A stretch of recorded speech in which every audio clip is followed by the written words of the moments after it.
Olha só, pessoal, uma pesquisa Genial Quest, divulgada agora há pouco, quentinha, revela que brasileiros continuam confiando mais em instituições de fé e força, por exemplo, igrejas, a Polícia Militar, as Forças Armadas, que em instituições democráticas, como partidos políticos, Congresso e também o Supremo Tribunal Federal. Mesmo assim, segundo o estudo, houve uma piora generalizada no grau de desconfiança institucional dos brasileiros nos últimos 4 anos.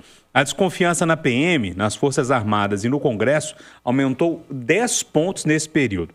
A desconfiança nos partidos aumentou 9 pontos, no STF 7 e na imprensa 6. A Quest ouviu 12.150 pessoas entre os dias 13 e 17 de agosto. A margem de erro é de 2 pontos e o nível de confiança de estimativas é de 95%. A pesquisa foi encomendada pela Genial Investimentos. Ô, William, deixa eu começar com você. Essa é uma pesquisa que mostra uma perda aí de nossas instituições mesmo, né? Sim, inclusive da imprensa também, né? Que nós tivemos uma queda significativa. Eu acho que muito em função de tudo que a gente está vivendo, de desconfiança e dos ataques que os dois lados estão recebendo ou que as instituições estão recebendo.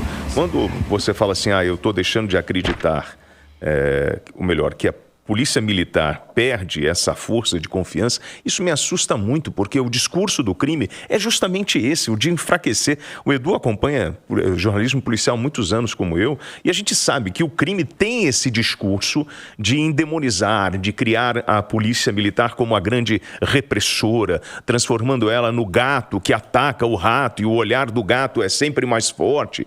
E a gente precisa pensar muito sobre essa pesquisa para tentar reverter essa percepção da sociedade em relação a todas as instituições, seja a imprensa, a religião, ou as igrejas, ou até mesmo as instituições ligadas ao governo.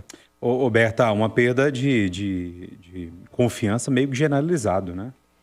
Generalizada, e se nós pegarmos aqui por públicos, né? Por exemplo, a questão das Forças Armadas, é interessante quando a gente percebe que na análise que é feita setorizada entre eleitores de Lula e entre eleitores de Bolsonaro, a gente vai ter, por exemplo, uma perda de confiança de eleitores bolsonaristas, exatamente porque as Forças Armadas não embarcaram, até onde nós temos informação dos inquéritos, não embarcaram nas tentativas, não é, de golpe, que é o que a gente tem ouvido pelos inquéritos que estão sendo julgados. Então, nós vamos ter essa queda porque havia expectativa do eleitor bolsonarista de que as forças tivessem essa adesão, não é?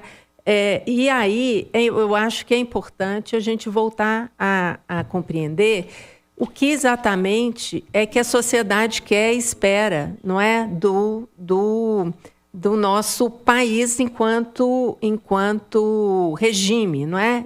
Porque, na medida em que nós temos uma Constituição e nós temos como uma cláusula fundante que a democracia é a nossa opção, e aí não adianta a gente dizer, olha, democracia para mim é isso, ou democracia para mim é aquilo. Bom, democracia são eleições periódicas, livres, manifestação livre das opiniões, direito de manifestação. Então, nós estamos vivendo um regime plenamente democrático, instituições fortes funcionando. Então, isso tudo compõe a ideia de uma democracia. E, obviamente, dependendo, hoje a gente está numa sociedade polarizada, e dependendo de onde que a gente olha, a gente vai ver uma compreensão de que exista democracia. Alguns dizem que existe democracia e outros estão dizendo que estamos numa ditadura. Então, é importante, primeiro, a gente começar pelo nivelamento do que é democracia, que aí é o estágio inicial da discussão e das instituições. Mas deixa eu te fazer uma pergunta. Nós estamos vivendo uma democracia ou não? Claro que estamos. Beleza. Ô, Eduardo, eu vou fazer uma leitura bem popular dessa pesquisa, pode? Por favor. A leitura que eu faço está tudo errado. Eu só confio no Zap e no meu político de estimação. Eu tinha uma resposta pronta, mas eu vou deixar para o final, porque eu resolvi agora fazer aqui o Elocoro. Vai. Não. Por que a igreja está forte? Francisco e Liel. Francisco era simpático, Liel é simpaticíssimo. Todo mundo feliz. Não conheço uma pessoa que não está satisfeita com o Liel. 14. Por que partidos e STF estão fracos? Precisa falar? Por que a PM foi junto com as Forças Armadas? por culpa do chamado exército de melancia, verde por fora, vermelho por dentro, que desagrada todo mundo na sua postura de dezembro, janeiro. Por que há desconfiança na nossa imprensa, no nosso trabalho? Porque tem as redes sociais, onde você chega e escreve o que quer, não tem compromisso com comprovação. Para que você tenha uma ideia, o outro dia me sugeriu um tema para o Rádio Vivo e eu levei para um comentário, dizendo, olha, gente, debaixo de um calado estão armando uma covardia, para não falar outra palavra, né? No IPTU.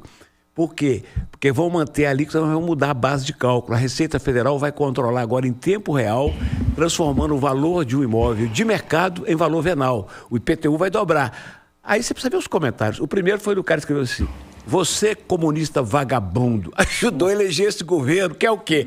Então, num cenário desse, é natural que nós da imprensa sejamos também apedrejados. Mas a frase que eu queria dizer, e com a qual eu fecho meu raciocínio, bate com o que você falou. Ô, meu caro, do jeito que nós estamos, é natural que as instituições de fé tenham mais força. Por quê? Porque só Jesus, viu? Só Jesus na causa. Oi, Edilene, e essa pesquisa que acabou de sair da Quest, como é que você viu isso tudo? Pois é, Júnior, sempre um recorte muito interessante do Felipe Nunes, que é professor, é cientista político, assim como a Berta e eu também somos. Então, esse olhar sobre a reflexão do que é democracia, como as democracias têm se comportado ao longo dos últimos anos, ele é importante. Quando a gente fala que as instituições estão perdendo força, a gente tem que pensar na polarização. Na polarização, o que mais vale é o costume. Então, a pauta de costumes, ela fica cada vez mais forte. Alguns defendendo os valores e outros defendendo outros valores. E o costume é o que tem de mais forte no ser humano, é o que pega, é o que cala lá no fundo do coração e por isso mobiliza tantas massas. O Brasil é hoje um país polarizado e isso enfraquece as instituições. Tem uma conexão entre a polarização que a Berta disse e o que você disse, Júnior. Você disse o que parece estar valendo hoje é o político de estimação e o WhatsApp. E isso, grosso modo, poderia resumir o que eu estou falando aqui. Por que é o político de estimação? Porque nós temos dois polos hoje que representam os valores. Temos o presidente Lula, que é a esquerda, e temos o ex-presidente Jair Bolsonaro, que é a direita. Cada um defendendo aquelas pautas que consideram muito importantes do dia a dia das pessoas, que tem a ver com religião, com o que a pessoa pensa, com preconceito, com rejeição em relação a outra parte. E o segundo que você disse é que parece que o mais importante, depois do político de estimação, é o WhatsApp. E por que o WhatsApp é o elemento fundamental da polarização nos últimos anos e do crescimento da direita, que no Brasil nós vamos considerar um pós-ditadura militar, o WhatsApp, as redes sociais, têm sido a principal ferramenta de polarização. Então, o que você disse, Júnior, é um resumo popular, um resumo do que está acontecendo no momento. Muito polarizado, instituições em queda, os políticos preferidos de cada um em alta e o WhatsApp como um instrumento de aumento dessa polarização, meu amigo. Pois é, na nossa pauta ainda essa questão da alta do preço, né? Aqui em Belo Horizonte, a gasolina que saltou de R$ 5,99 para R$ 6,39, meio sem explicação. E tem também, Eduardo, eu sei que você queria muito falar desse assunto, sobre essa questão do Conselho Federal de Medicina, que lança uma nova resolução que impõe novas medidas de segurança para proteger médicos agredidos durante o trabalho em hospitais. Você sabe que todos nós, quem mora em casa, precisa reservar 10% de orçamento para a segurança. Eu ouço de muitos empresários que aquele histórico valor maior da mão de obra está sendo superado pela segurança. Dependendo da atividade, a gente já gasta mais com segurança do que com o empregado. E agora nós estamos caminhando para um tempo em que hospitais, postos de saúde e UPAs vão ter mais gasto com segurança do que com saúde, meu amigo. Com profissional de saúde. Eita mundo! Ponto final, nosso Conversa de Geração, que teve Eduardo Costa, William Travassos, Edilene Lopes e Berta Macaron.